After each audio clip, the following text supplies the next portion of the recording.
Hola, ¿cómo están? Bienvenidos de vuelta.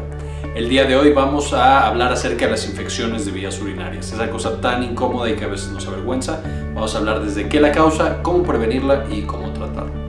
Y como siempre, cualquier duda déjenla en los comentarios. Empezamos. Vamos a ver entonces las generalidades de esta enfermedad que es muy incómoda, desagradable, que puede dar pena y que en ocasiones puede ser bastante molesta e incluso peligrosa para la vida de la persona que la padece. Las infecciones de vías urinarias. Todos sabemos, espero, qué son las vías urinarias. Son este sistema en el cual nosotros podemos filtrar el contenido que hay en la sangre y en base a esa filtración eliminar lo que ya no necesitamos, eliminar alguna cantidad de líquido y controlar qué hay en la sangre. Y entonces una infección de vías urinarias es básicamente que una bacteria, especialmente, hay veces que por ejemplo hongos y otras cosas también pueden generarlo, pero principalmente bacterias, colonizan todo este tracto, todo este sistema y por supuesto causan una infección. Vamos a empezar de afuera para adentro. Hasta abajo tenemos la uretra. La uretra es justamente donde sale la orina. Aquí varía si es hombre o si es mujer, porque en el hombre tiene que atravesar todo el pene, entonces es bastante más larga, y en la mujer es bastante más corta esta uretra. ¿Por qué empiezo por aquí? Porque justamente por la uretra es de donde viene la mayor cantidad de bacterias. Al estar en contacto con el mundo exterior, pues las bacterias pueden entrar por esta uretra, especialmente si no tenemos algunas precauciones higiénicas. Arribita está la vejiga. La vejiga es un reservorio, es donde guardamos la orina, es donde si se llena nos dan ganas de orinar, por supuesto, y es donde el agua, la orina, está estancada por más tiempo. Eso hace que, si por la uretra suben las bacterias, sea muy común que en la vejiga puedan quedarse. Como el agua está aquí estancada, le damos tiempo a las bacterias para que crezcan, para que colonicen y para que infecten la vejiga. Ahora, si la infección es bastante seria, puede subir aún más a los ureteros. Los ureteros son los que conectan a este sistema recolector que es la vejiga, que es donde guardamos la orina, con justamente los riñones, siendo los riñones el órgano que produce la orina y que tiene todas estas funciones muy complicadas de producir hormonas, controlar qué tanta sangre llega para que se filtre, qué tanto filtramos esa sangre y qué componentes va a tener la orina. O sea, decide qué sí eliminamos, qué no eliminamos, etc. Entonces, siendo el más complicado el riñón y siendo el más profundo, el que está más dentro de nuestro cuerpo, pues vamos a ver que una infección en estos diferentes niveles también va a ser de diferente intensidad o peligrosidad. Si solo está en la uretra o llega hasta la vejiga, bueno, no es tan peligrosa. Y mientras más suba, más peligrosa va a ser esta infección.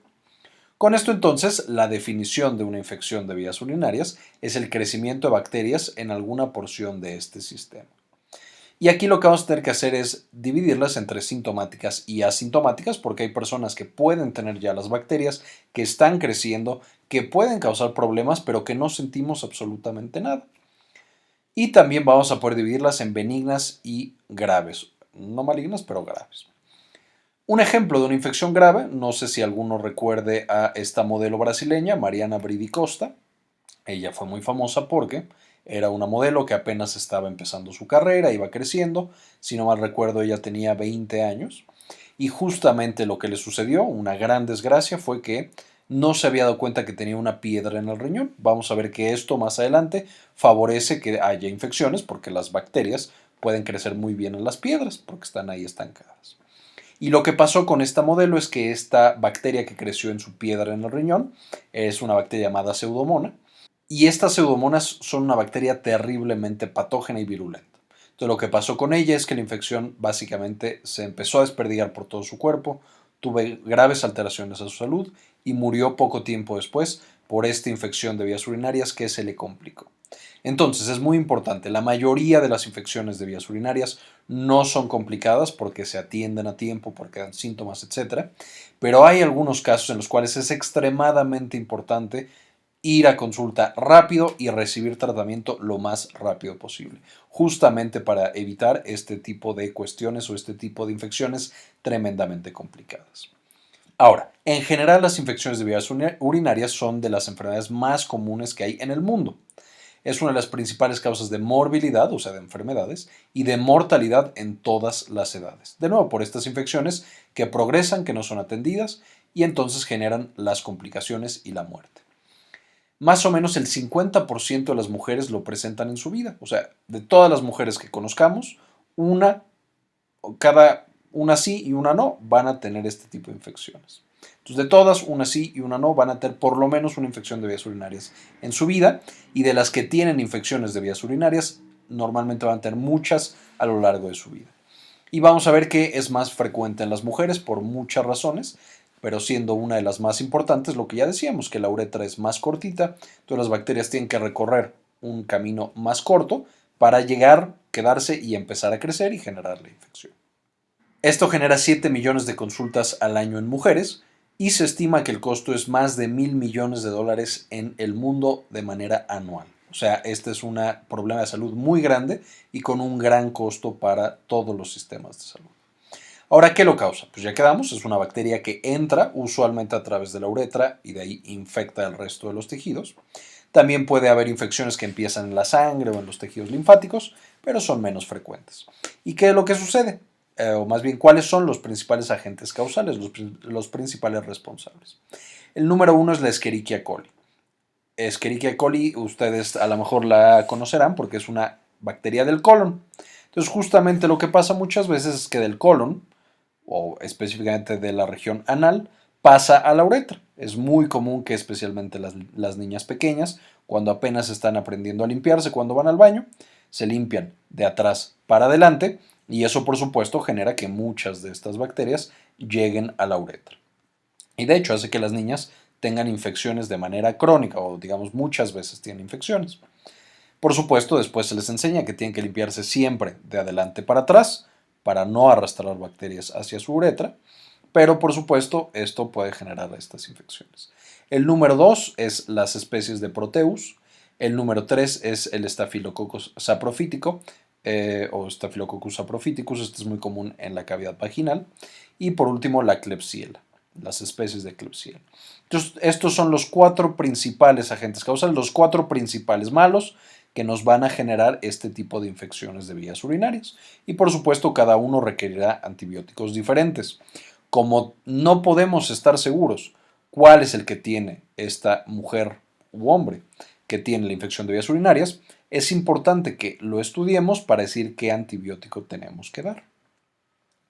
Además de los 4 que ya vimos arriba, que causan más del 60% de todas las infecciones de vías urinarias, tenemos también estas otras, la Enterobacteriaceae, Candida albicans y la Pseudomonas, que es la que decíamos hace rato. Las Pseudomonas aeruginosas son justamente estas bacterias que son extremadamente patogénicas. Por supuesto, para que nosotros tengamos una infección, pues no es como que la bacteria llega, entra y ya nos invade. A fin de cuentas, estamos en contacto con bacterias toda la vida, y muchas de estas bacterias nunca logran infectarnos, o están ahí, viven ahí, pero no nos infectan.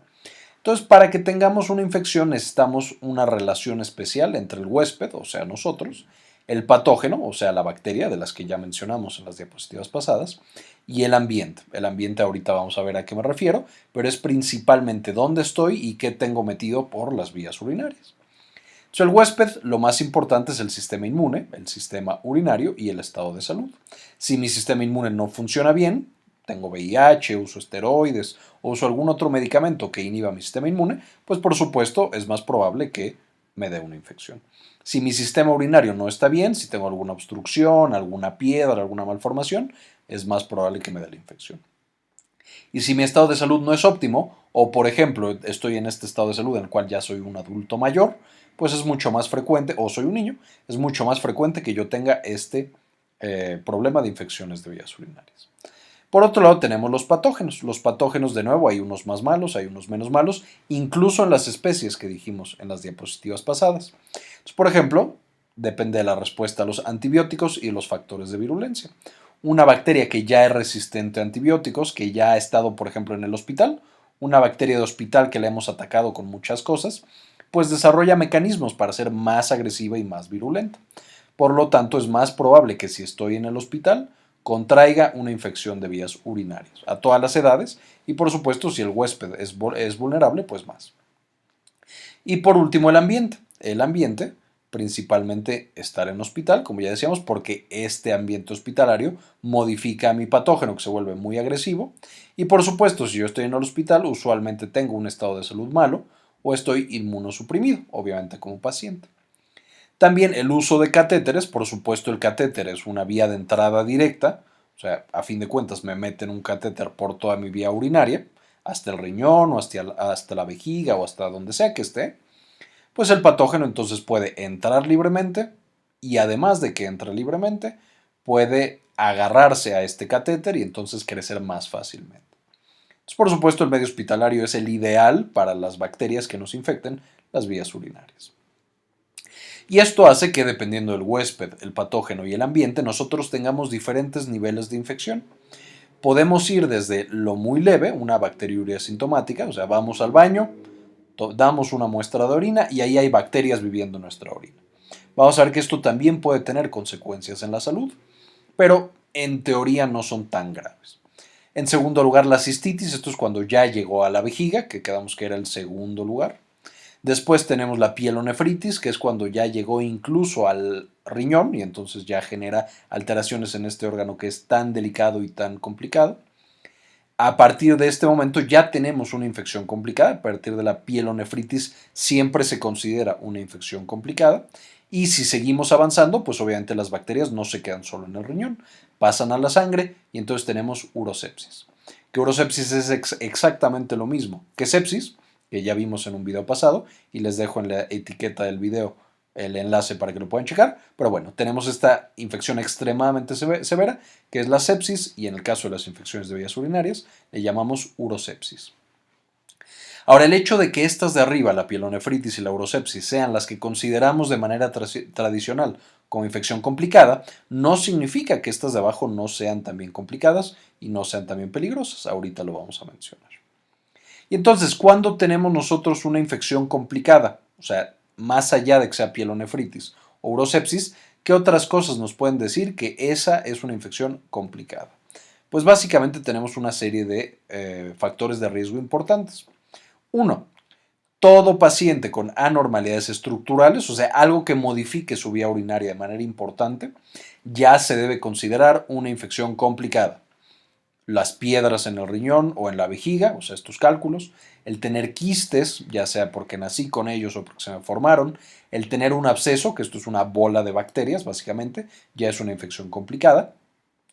Y si tengo un catéter adentro de mí, ya sea en el riñón o en la vejiga o donde sea, también es una infección complicada. Si tengo alteraciones en el metabolismo y las hormonas, pues esto también genera una infección complicada. Por ejemplo, soy diabético, entonces estoy en mal control y tengo azúcar en mi orina, pues eso facilita muchísimo que las bacterias crezcan y además la diabetes, recordarán de la clase de diabetes, que tienen el sistema inmune prácticamente muerto, no funciona bien. Entonces la diabetes por eso también es una infección complicada. En el caso del embarazo es también una infección complicada porque el embarazo genera inmunosupresión para que no destruyamos a ese bebé. Entonces eso favorece que crezcan las bacterias y el tener bacterias durante el embarazo, incluso si no sentimos nada, puede hacer que perdamos a ese bebé, que venga antes, como dicen ahí, que es la amenaza de parto pretérmino. Entonces, de nuevo, las mujeres embarazadas, y lo voy a volver a mencionar más adelante, pues las mujeres embarazadas necesitan revisarse porque usualmente tienen infecciones que no sienten, tienen bacteriuria asintomática, y esa bacteriuria asintomática, el hecho de tener bacterias que no están sintiendo, puede llevarlas a perder a su bebé. Los siguientes son alteraciones del sistema inmune. Si tomo medicamentos que quitan el sistema inmune como esteroides, algún otro para enfermedades autoinmunes o para trasplantes, etc. O si tengo VIH-Sida, por supuesto esta va a ser una infección complicada. Y también el hecho de tener superpatógenos. Esto es si yo tengo una bacteria que ya es resistente a todos los antibióticos o principalmente que yo obtuve en el hospital, por lo que ya decíamos antes, pues esas son bacterias que están hechas para sobrevivir, que estuvieron en la guerra por años y ahora están encontrando otro campo de batalla, pero ya son guerreros bastante poderosos.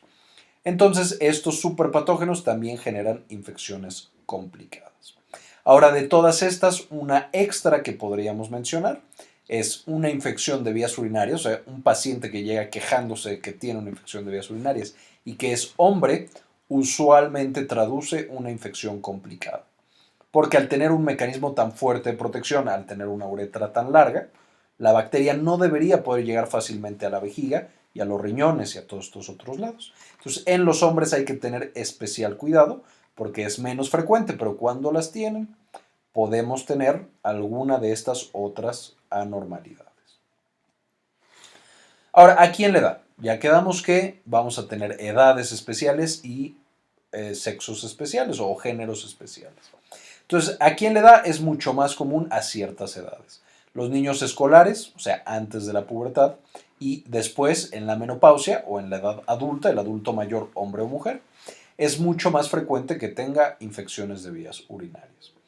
En las mujeres es mucho más común, aunque ya quedamos también le puede dar a los hombres, es relativamente frecuente y muchas veces nos traduce que es una infección complicada.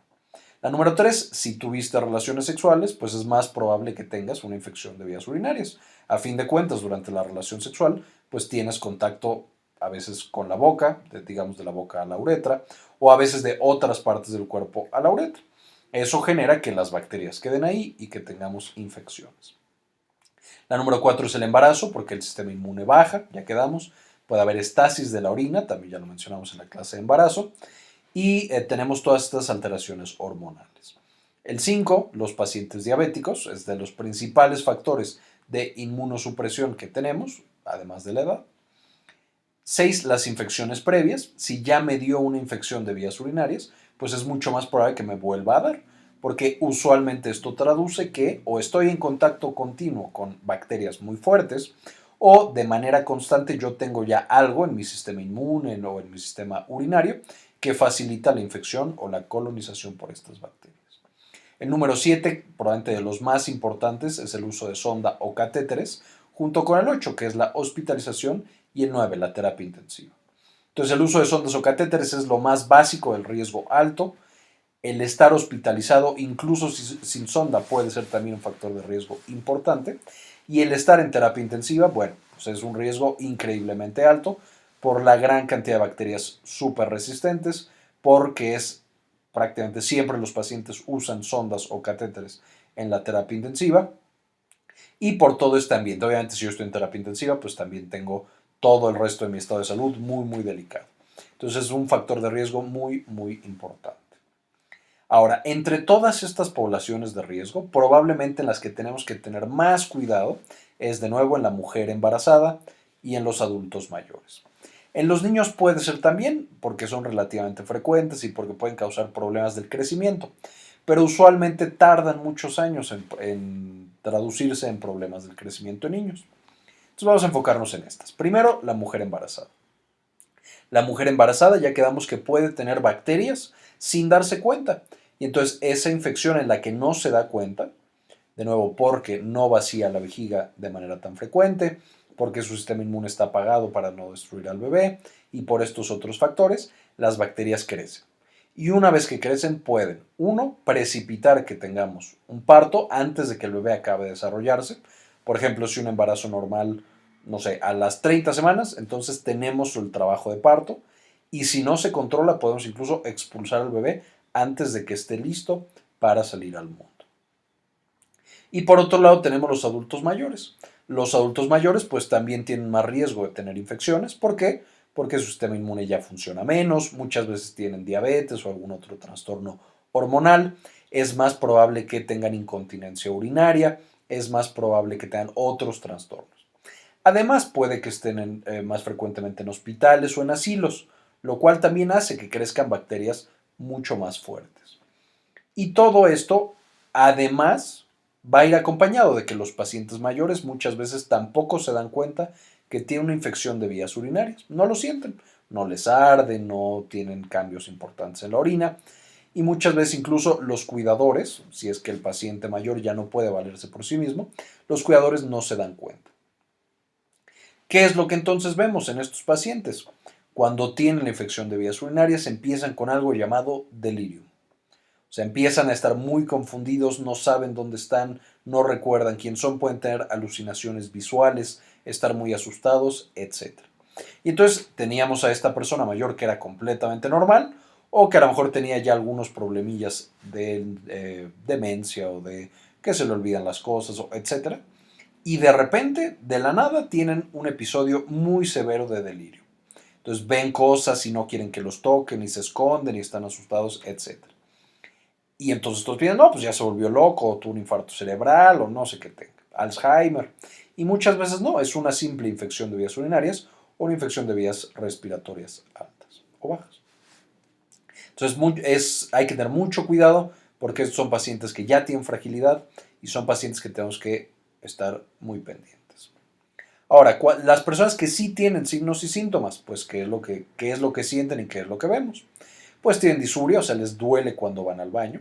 Tienen urgencia y frecuencia urinaria, o sea, de repente les entran muchísimas ganas o les entran ganas muy, muy seguido. Pueden también ir a orinar y sienten que no se vacían completamente, como que algo les queda. Tienen malestar en el abdomen bajo, justamente donde se está tocando esta paciente. Sensibilidad suprapúbica, o sea, si les aplastamos, obviamente con cuidado, justo arriba del pubis, les duele porque estamos justamente tocando la vejiga. Pueden tener dolor de espalda o de flanco, acá en la parte de atrás les duele mucho y de manera constante. Esto nos traduce muchas veces una infección más complicada porque ya llegó al riñón. Pueden tener orina con sangre u orina fétida. Pueden tener fiebre, también la fiebre nos sugiere que es una infección más complicada, porque usualmente la infección en vejiga, en uretra, no es tan frecuente que dé fiebre, mientras que la infección en riñón prácticamente siempre da fiebre. Podemos tener problemas en el embarazo, o sea, una paciente que tiene un embarazo normal y empieza con contracciones y que empieza con este malestar de que va a tener a su bebé. Y, por supuesto, el malestar general, o sea, que nos sentimos mal, apagados, no nos da hambre, no nos da sed, etc. Y, por supuesto, el delirium. En estos pacientes mayores pueden tener estas alucinaciones y este cuadro extremadamente florido y que nos asusta. Puede ser por una infección de vías urinarias. Ahora, ¿cómo lo diagnosticamos? Pues evidentemente es una persona que tiene todo lo que ya dijimos arriba, todos los síntomas, y entonces le pedimos un examen general de orina. ¿Qué es esto? Vas al baño, echas el primer chorro, te aguantas tantito y después en un frasquito estéril lanzas el resto de tu orina. ¿Por qué? Porque primero se elimina el primer chorrito, justamente porque la uretra y toda la parte de afuera está lleno de bacterias. Y si nosotros estudiáramos ese primer chorrito, pues entonces siempre nos va a dar bacterias. Siempre nos va a dar bacterias porque en el exterior tenemos estas bacterias. Entonces, cuando lanzamos el primer chorro, arrastramos todas esas bacterias y solamente nos quedamos, en teoría, con las bacterias que estaban ya en la vejiga o en la uretra, pero en el componente más posterior, más pegadito a la vejiga. Y entonces, ¿qué se le va a hacer a esta muestra de orina? Pues la vamos a llevar al laboratorio y la van a empezar a analizar. Van a ver si hay células del sistema inmune, o sea, leucocitos, o proteínas que producen estas células del sistema inmune, como esterasa leucocitaria. Van a ver que no haya sangre, por supuesto si hay sangre traduce que algo está mal en la vía urinaria. Van a ver bacterias y productos de las bacterias, o sea, nitritos. Entonces básicamente lo que checamos es, bueno, ¿tengo células de mi sistema inmune ahí que estén peleando con algo? ¿Sí o no? Y después, ¿tengo algún invasor ahí o alguno de los productos de los invasores? ¿Sí o no? Y eso me puede traducir de manera muy rápida si hay una infección o no hay una infección. Ahora, en la mayoría de los pacientes que nosotros encontremos estos datos positivos, usualmente el médico va a mandar algún antibiótico, dependiendo de qué paciente sea, qué edad, qué sospeche que tiene ese paciente. No se necesitan hacer más estudios, sin embargo, siempre es recomendable, además de estos estudios, hacer un cultivo. ¿Qué significa esto? Tomamos un poco de esta orina y agarramos las bacterias y las ponemos en un platito. Este platito está hecho para que nutra esas bacterias y puedan crecer. Y entonces tenemos esto. Nosotros no es un algodón, pero es como un palito. Agarramos un poco de aquí y lo pasamos por todo nuestro plato este. Y entonces empiezan a crecer estas bolitas. Estas bolitas son las bacterias. ¿Y esto qué nos permite? Esto nos permite, uno, ver la bacteria y decir, mira, de las diapositivas en las que yo me acuerdo que estaban los principales agentes, la bacteria se parece mucho a Proteus. Entonces usted tiene una infección por Proteus. Entonces le puedo hacer pruebas y determinar rápidamente qué bacteria es. Y además podemos en este mismo platito poner un poco de antibiótico. Entonces yo pongo 3 antibióticos diferentes y veo que el mejor antibiótico que bloquea esta bacteria es, no sé, amoxicilina, por poner un ejemplo cualquiera. Y veo que otros 3 antibióticos no funcionaron. Trimethoprim sulfamethoxazol, ceftriaxona y, no sé, amikacin. Y entonces determino que entonces para este paciente, por la bacteria que tiene adentro, el mejor antibiótico es la amoxicilina. Se lo doy y ya está. Le doy el tratamiento con ese antibiótico. Estos cultivos y estos antibiogramas, como les llamamos, hacen que el diagnóstico sea muy preciso y muy eficaz. De nuevo, esta parte no siempre se hace. Hay veces que se puede hacer solamente un tratamiento empírico, pero pues sí siempre sería ideal tener esto de acá. Y en los pacientes que sospechamos que tienen una infección complicada, ahí sí necesitamos hacer otro tipo de estudios. Por ejemplo, si sospechamos que ya llegó la infección al riñón, pues hay que hacer un ultrasonido para ver si hay abscesos, hay que hacer, por ejemplo, una tomografía para determinar cómo está toda la vía urinaria y determinar cuál puede ser el problema, si es que hay una piedra, si es que hay alguna malformación en la vía urinaria, etc. ¿Por qué? Porque si hay piedras o malformaciones, pues esto por supuesto hace que el tratamiento sea completamente diferente, sea más urgente, porque entonces la infección se puede complicar con una mayor probabilidad, y hace que necesitemos a otros médicos. Ya no solo es el médico de primer contacto, a lo mejor necesitamos un cirujano, un urólogo o cosas más avanzadas. Ahora, ¿cuál es el tratamiento? El primer tratamiento con mucho es el agua. Tomar grandes cantidades de agua. ¿Por qué? Porque eso hace que justamente se lave, por decirlo de alguna manera, la vía urinaria, arrastremos todas esas bacterias y ayudemos a que el paciente mejore. De hecho, hay algunos estudios interesantes en los cuales solamente con ibuprofeno y agua se pueden controlar, por supuesto, infecciones no muy severas. El segundo son los antibióticos. Estos son recetados por el médico de acuerdo al perfil de resistencia que hay en la zona, a los estudios que haya hecho como el antibiograma, etc. Damos también antiespasmódicos, o sea, medicamentos para evitar los espasmos, desde el simple ibuprofeno hasta algunos otros. Analgésicos, por supuesto, también podemos dar algunos opioides si es que fuera muy intenso. Normalmente los antiinflamatorios no esteroideos como el ibuprofeno y el paracetamol son suficientes, pero podemos dar alguna otra cosa. Y el jugo de arándano, que aquí no estamos completamente seguros si funcione o si funciona para todas las infecciones, pero no hace daño y pareciera que sí funciona. Entonces, ¿qué puedo hacer? ¿Qué puedo hacer para que no me den infecciones de vías urinarias? Pues tomar más de 2 litros de agua al día, no guardar la orina. Recuerden que si está estancada, pues las bacterias les es más fácil crecer. Entonces, si yo cada vez que siento poquitas ganas voy y orino, pues no se acumula la orina, no está estancada, no crecen las bacterias.